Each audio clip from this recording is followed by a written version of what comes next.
안녕하세요 여러분, 데이지입니다. 오늘은 일주일 동안 읽은 책, 너무나 재밌게 읽은 4권의 한국 문학 소설집 소개해드릴게요. 첫 번째 책은 권혜영 작가님의 사랑 퍼먹기. 작년 미남사 북클럽의 잡동산이라는 글 모음집에서 이 책에 실린 띠부띠부실 슬라이드를 읽었었어요. 퇴사 후 너무나 지쳐있는 주인공이 놀이터를 지나가다가 아이들이 띠부띠부실을 미끄럼틀에 굴리는 장면을 봤어요. 레벨 낮은 포켓몬 스티커를 굴리면 레벨 높은 포켓몬이 되어 나오고, 이걸 목격한 주인공은 회사 퇴사 후 가져온 물건들을 미끄럼틀에 굴리기 시작합니다. 뭐 예를 들어 회사에서 나눠준 텀블러는 스타벅스 텀블러가 되어서 나오고, 하여튼 굴리는 물건이 조금 업그레이드 되어서 나오는 거예요. 이 이야기를 친구한테 말했더니 친구가 스스로를 굴려버립니다. 그 후에 어떻게 되었을까요? 그 이야기를 너무나 재밌게 읽어서 이번 기회에 소설집을 읽어보았습니다. 웃기길 바랬는데 제목이 사랑 파먹기죠. 제 심장이 파먹혔습니다. 우선 이 소설 속 인물들은 많이 피로합니다. 가령 이런 문장이 나와요. 때때로 출근길에 콩나물 시루 마냥 지하철 인파에 떠밀리다 보면 숨이 잘 안 쉬어진다. 그렇게 콩나물이다가 사무실에 도착하면 파티션 속에 체스말로 변신한다. 좁은 방으로 돌아오면 나는 콩나물도 아니고 체스말도 아닌 바야흐로 병든 닭이 된다. 꾸벅꾸벅 잠만 잔다. 이런 문장도 있어요. 내 머리 위에는 늘 먹구름이 떠다니는데 그것들이 산산이 부서져서 금방이라도 나를 덮칠 것만 같은 이 느낌. 이런 주인공들이 사랑을 파먹는 이야기입니다. 어느 한 편을 고르기 힘들 정도로 모든 단편이 다 인상적이었는데 그중 한 이야기, 유해하는 밤을 짧게 소개해드릴게요. 혜진은 잠에서 깬 지 9시간이 지났으나 침대에서 한 발짝도 나가기 싫습니다. 소변 누는 것도 참고 참다가 결국 화장실을 가는데 앉자마자 눈물이 터져 나옵니다. 이렇게 살아서 뭐해? 오늘은 반드시 죽자. 그리고 죽으면서 들으려고 만들어둔 케이팝 플리를 틉니다. 죽는다고 해서 노래까지 축 처질 필요는 없으니까. 화장실에 나와서는 창문 틈새를 테이프로 막고 번개탄을 피우고 소주를 들이킵니다. 매캐한 유독가스가 서서히 방 안을 채우는데 신나는 여자 아이돌 노래들이 나오다가 갑자기 제프 버클리의 라스트 굿바이 노래가 흘러나옵니다.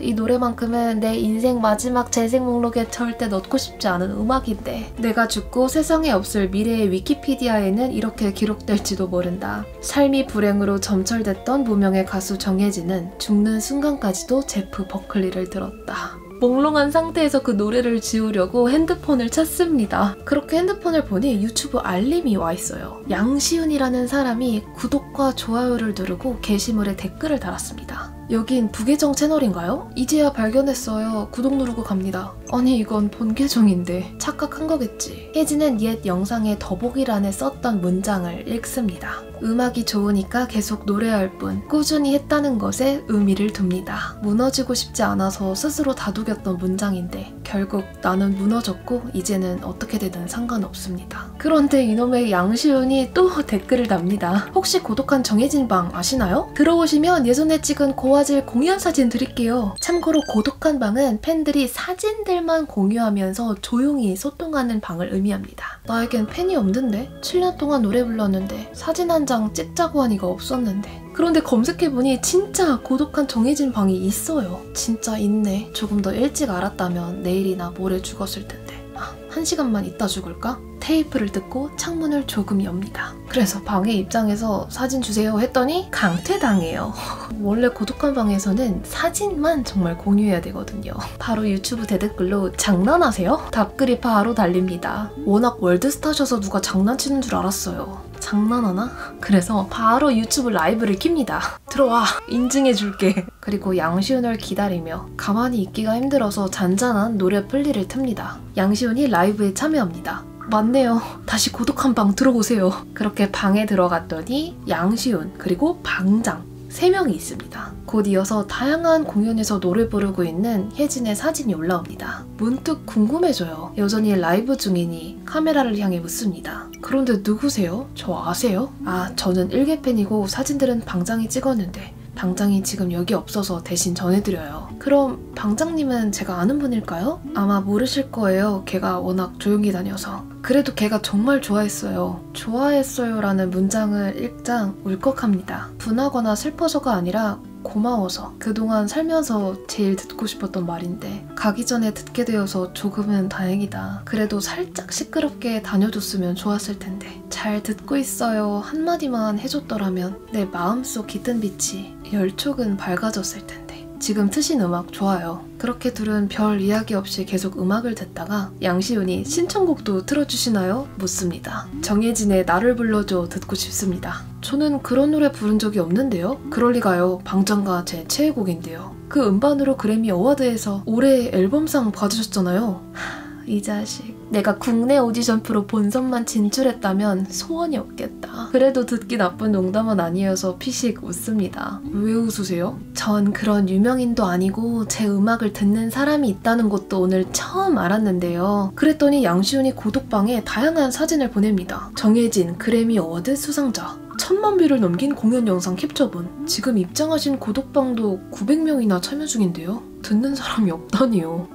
3명인데? 카메라에 바로 고독방을 보여줍니다. 양시훈이 본인의 전화번호를 줘요. 전화해보세요. 그런데 전화가 안 걸려져요. 그랬더니 양시훈이 라이브 채팅창에 링크를 올려요. 눌렀더니 양시훈의 라이브 방입니다. 그리고 양시훈은 정말 그래미 어워드상을 탄 정예진의 노래를 들려줍니다. 멍하게 노래를 듣다가 입을 엽니다. 저희 다른 우주에 있나봐요. 시간이 흘러 양시훈이 입을 엽니다. 그런 게 있다니 정말 다행이네요. 왜요? 저는 절망편이지만 다른 시공간에 보통편도 있고 희망편도 있다고 하니까 마음이 놓여서요. 방장도 어딘가에서 잘 살고 있을 테고 양시훈의 우주 속의 방장에게는 어떤 일이 있었던 걸까요? 그 우주에서 잘 살고 있으면 아마도 노들섬에서 음악 듣고 있을 거예요. 옆에 가만히 앉아 있어 주시겠어요? 그 부탁을 들어주기 위해 정예진은 무려 50일 만에 외출합니다. 정예진은 방장을 만나게 될까요? 그리고 죽을 결심을 거두게 될까요?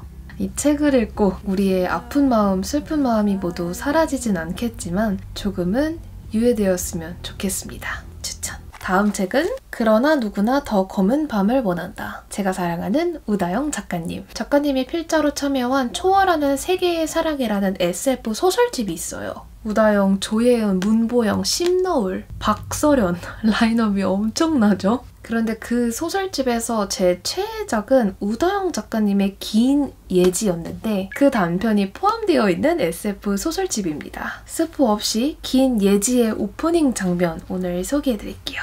효주는 어느 날 회사를 그만두고 집까지 정리한 뒤 아는 이가 아무도 없는 낯선 도시에서 혼자 살기 시작합니다. 누가 물어보면 그냥 좀 쉴 때가 되어서요. 딱히 큰일이 있었던 건 아니라고 하지만 아무 일도 하지 않고 누구도 만나지 않는 생활을 이어갑니다. 그리고 뉴스만 봐요. 세계 모든 대륙에서 전쟁, 폭동, 테러, 재해, 질병으로 사람들이 죽어나가는 장면들을 열심히 봅니다. 그리고 생각하죠. 지구는 곪은 사과 같다. 그러던 어느 날 엘리베이터 안에서 구인 광고를 보게 됩니다. 6살 쌍둥이의 베이비시터 구합니다. 그리고 그 쌍둥이의 엄마가 뒤에서 나타납니다. 관심 있어요? 저 좀 살려주세요. 효주는 베이비시터 일을 시작합니다. 여자의 집에 갔더니 쌍둥이는 볼볼볼 게임에 몰두하고 있어요. 혜진은 뉴스에서 본 그 게임을 기억합니다. 엄청 단순해요. 하늘에서 검은 볼들이 내려오는데 그 볼을 클릭하면 그 볼이 행운의 볼인지 종말의 볼인지 나옵니다.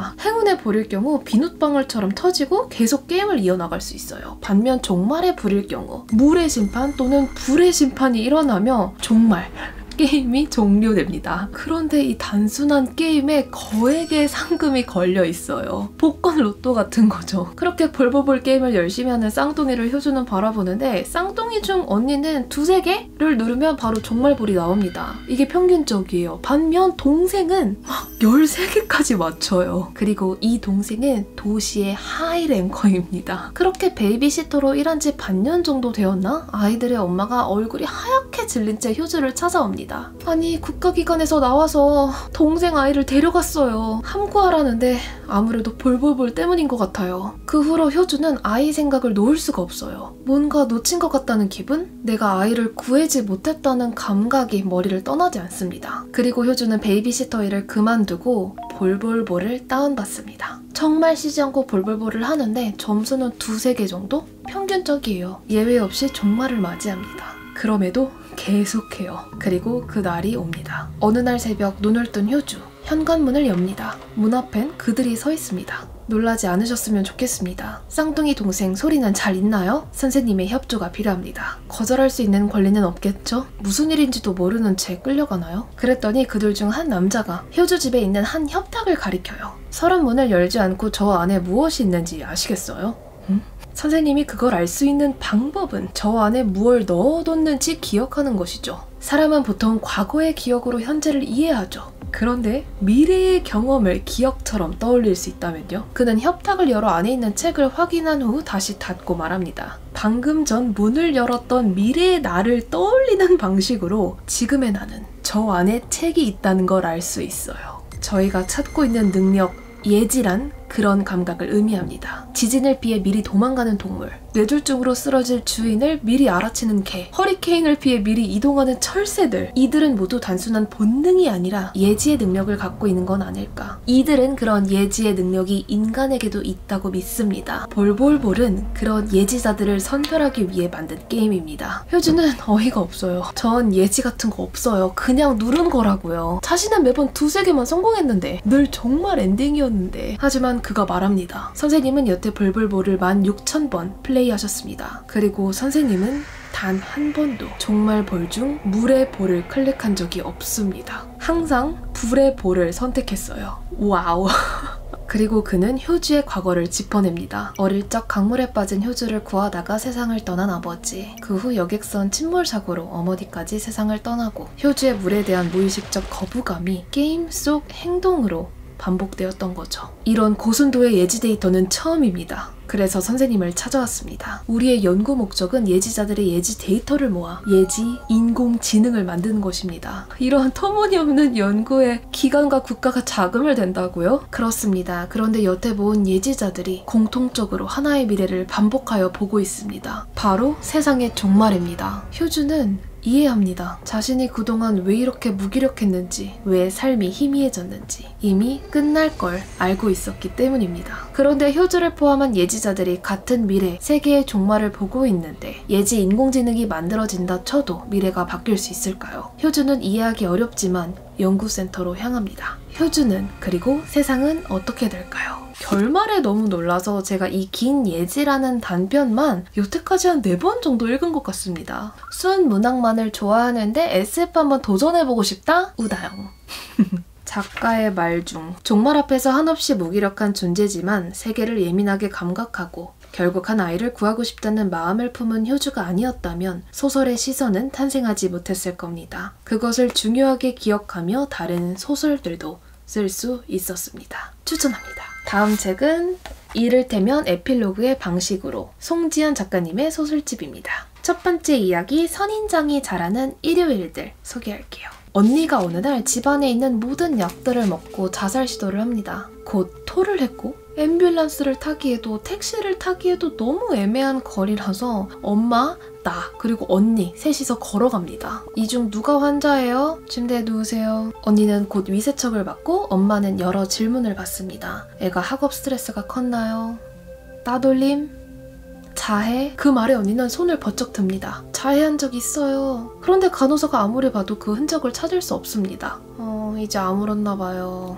나의 부모님은 은혜의 세탁소를 운영합니다. 언니 이름에서 따왔지만 은혜는 언니가 제일 싫어하는 이름이자 단어입니다. 이름뿐만이 아니라 교복, 최신 가요, 인기 드라마, 대부분의 사람들이 좋아하는 걸 언니는 싫어합니다. 언니는 특별해지고 싶어서 늘 소수의 취향을 고르나 이상하게도 늘 평범하다라는 말을 듣고 드라마 속 엑스트라 같을 뿐입니다. 그 뒤로 언니는 정신과 상담을 받습니다. 상담 일지에는 늘 우울하다, 죽고 싶다 그런 말들이 있지만 주인공 나는 우울증 진단을 받으려면 우울함이란 단어를 사용하지 않고 우울함을 표현해야 할 것이라고 생각했다. 어쨌든 이런 상황 속에서도 사람들은 자주 언니의 이름을 잊었으며 평범했다. 며칠 뒤 나는 친구 제이에게 말해요. 언니가 자살 시도했어. 왜 자살하려 했을까? 우리의 가정사나 학교 생활이나 어차피 특별할 게 없는데. 그 순간 친구 제이가 말합니다. 사람들은 착각을 하고 있어. 사실 불행해지는 것도 행복해지는 것만큼 어렵거든. 로또나 희귀병처럼? 그래, 그 어려운 일을 해내고 싶어서 내 언니는 자살 기도를 한 게 아닐까? 만약 그렇다면 너가 언니를 죽여줘. 그날 밤 나는 세탁소가 닫을 때까지 세탁기 안에서 돌아가는 빨래를 바라봅니다. 그것들은 축축했고 뒤엉켜 있었고 세탁기 안에서 영원히 돌 것만 같았다. 그리고 나는 계획대로 언니를 죽이기 위해 한밤중에 언니 방으로 들어갑니다. 언니의 책상에는 공책이 하나 놓여 있었고 언니를 죽이기 전 그것을 읽기 시작합니다. 다음날 친구 제이와의 대화. 실패한 거야? 아니 실패라기보다는 언니 일기를 봤어. 그게 왜? 문장이 너무 엉망이야. 죽고 나면 남은 게 그 일기일 텐데 그게 더 문제겠더라고. 왜냐면 언니의 공책을 읽고 이런 생각이 또 들었거든요. 어쩌면 불행하다거나 죽는다는 것 자체는 별로 중요한 게 아닌 것 같아. 누구나 죽으니까. 죽음으로써 얻을 수 있는 어떤 존재감이 중요했던 거 아닐까 언니에겐? 그래, 존재하는 모든 것이 존재감을 가지는 건 아니니까. 선인장이 잘하는 일요일들 몇몇 장면을 공유해드렸는데 이야기 속 언니는 평범했지만 특별해지고 싶었어요. 많은 노력을 했지만 늘 평범한 채로 머물렀고 나는 그래서 언니가 우울해졌고 죽고 싶어졌다고 생각했죠. 하지만 언니 일기장을 보고 생각이 바뀝니다. 언니에게 절박했던 건 죽음이 아니라 존재감을 느끼는 일이었구나. 왜 누군가 깊은 우울감을 고백할 때 왜 저 사람은 저렇게 극단적이고 감정적일까 생각하면서도 정작 그 사람이 얼마나 오래 얼마나 애써 존재해 왔는지 보려 하지 않습니다. 슬픔보다 존재의 증명에 더 가까운 그 마음을 제대로 마주하지 못한 채 지나칠 때가 많습니다. 방금 소개해드린 단편뿐만이 아니라 이 소설집이 그 질문을 던집니다. 나의 존재를, 타인의 존재를 우리는 어떻게 바라보고 있는가? 그리고 동시에 이렇게 말합니다. 드라마처럼 극적인 기쁨이나 극적인 슬픔이 있어야만 특별한 삶이 아니라고. 에필로그처럼 흘러가는 삶도 분명한 삶이라고. 세탁물처럼 젖었다가 또 말리고 이 정도면 죽은 거 아닌가 싶다가도 아주 적은 물로도 생명을 이어나가는 선인장처럼 그런 식으로 이어지는 삶도 삶이다. 그런 축축하고도 우중충할 수 있는 이야기를 매우 건조하게 건넵니다. 그 방식이 너무 매력적이라서 즐겁게 읽은 소설집입니다. 마지막 소설집 여름을 열어보니 이야기가 웅크리고 있었지. 김화진, 이희주, 박솔매, 정기현 소설집입니다. 오늘 소개해드린 소설집 제목들 다 너무 좋지 않나요? 사랑 파먹기, 그러나 누군가는 더 검은 밤을 원한다. 이를테면 에필로그의 방식으로 이 소설집의 경우 내 작가님의 이름들을 보자마자 빌릴 수밖에 없었다. 분명 길고 축축할 이번 여름을 대비하여 미리 마음을 바싹 말리고 싶은 분들께 이 소설집을 추천합니다. 어떤 글이 제일 좋았냐고 물으신다면 여름이 다양한 만큼 다 좋았다. 그래서 공평하게 첫 이야기 김화진 작가님의 사랑의 신을 스포 없이 좋았던 장면 몇몇만 소개해드릴게요. 주인공 주희의 별명은 사랑의 신입니다. 어쩜 그렇게 사랑을 믿고 사람을 좋아해? 질문을 받지만 주희는 그 질문 자체가 틀렸다고 생각합니다. 인생이 바다만큼 넓고 골짜기처럼 깊은 거라면 내가 노를 저어 사랑 쪽으로 흘러가는 게 아니라 사랑이 지느러미를 달고 내 주위에서 끊임없이 헤엄치는 것이다. 사랑이 잠깐 내 곁에 머물고 또 떠나가고 가까워지고 멀어지고 그러길 반복한다. 사랑을 계속할 수 있는지는 오직 사랑에게 달렸다. 나는 사랑의 끝을 가늠하지 않는다. 사랑에는 끝이 없으니까. 내 곁을 맴도는 사랑의 지느러미는 멈춘 적이 없으니까. 그런 사랑의 신 주희가 북 페스티벌에서 알바를 뛰게 되는데 부스를 차렸던 사람들끼리 이후 작은 회식을 가집니다. 그리고 주희는 같은 테이블에 앉은 3명의 사람과 친해집니다. 우리는 아직 되지 못한 사람들이었고 뭔가가 되고 싶은 사람들이었다. 대단한 게 아니더라도 그저 지금 아닌 다른 모습을 원했다. 잘 안 될 거라는 시그널이 발밑에 수북한데도 자꾸만 이상하게 잘 될 거라는 믿음을, 들은 적도 본 적도 없는 파랑새 같은 낙관을 놓지 못하는 사람들. 나는 그 사람들이 전부 다 같았고 그래서 좋았다. 그리고 주희는 생각해요. 내 몸의 테두리 아주 가까이에서 사랑의 지느러미가 좌우로 세게 물살을 가르는 것이 느껴졌다. 그리고 어느 날 주희는 카페에서 만화를 그리며 이들을 기다립니다. 한 멤버 언니가 와서 말합니다. 만화? 너무 귀엽고 사랑스럽다. 딱 너 같아. 그런데 그 이야기를 듣자마자 주희는 울고 싶어져요. 내가 사랑 없음 상태를 가리려고 사랑스러움을 잔뜩 입고 있었구나. 그리고 그걸 이 언니가 알아봤구나. 나도 모르는 나의 본질을 누군가가 꿰뚫어 본 느낌을 받은 거죠. 나는 사랑의 신인데 사랑이 내 주위를 헤엄치고 있는 건데 아니었나? 애쓰고 있었나? 그리고 이 문장이 나옵니다. 사는 동안 나는 자주 비틀고 지우고 덧칠한다. 어떤 사람들은 그걸 꿰뚫어 본다. 나는 그 사람들을 사랑할 수 있나? 다시 한번 말하지만 사랑하는 능력은 내 것이 아니다. 내 주위를 맴돌 뿐이다. 그러나 그동안 인정하지 않았던 것은 사랑에게만 지느러미가 달려있는 건 아니라는 점이다. 나에게도 헤엄을 칠 수 있는 팔과 다리가 있다. 나는 자연스러운 물길을 따라 흘러가는 척하면서 실은 사정없이 발버둥치고 있었는지도 모른다. 사랑 쪽으로 가려고 더 가까이, 더 자주.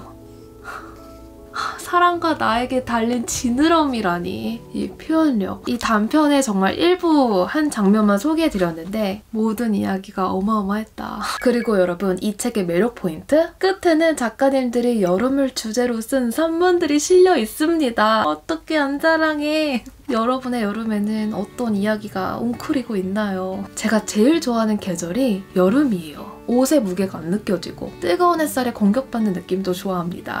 또 핵심적인 이유는 제가 필리핀에서 10년을 살았기 때문일 것 같은데 필리핀 사람들이 그렇게 느긋해요. 또 스트레스 받는 일이 생기면 마할라나 말로 마무리합니다. 마할라나 어떻게든 되겠지. 여름이 찾아오면 그 말이 제 입에도 착 붙습니다. 너무 뜨거운 햇볕이 제 자아까지 태워버린 건지. 정말 느긋하고 무책임하게 살고 싶습니다. 올해 여름의 목표? 덜 바쁘고 더 가벼운 인간이 되기. 마할라나. 그런 마음을 안겨주는 소설집들이었던 것 같아요. 너무나 만족스러운 독서였다. 그럼 전 얼른 다음 1일책 영상으로 돌아올게요. 안녕! 마할라나!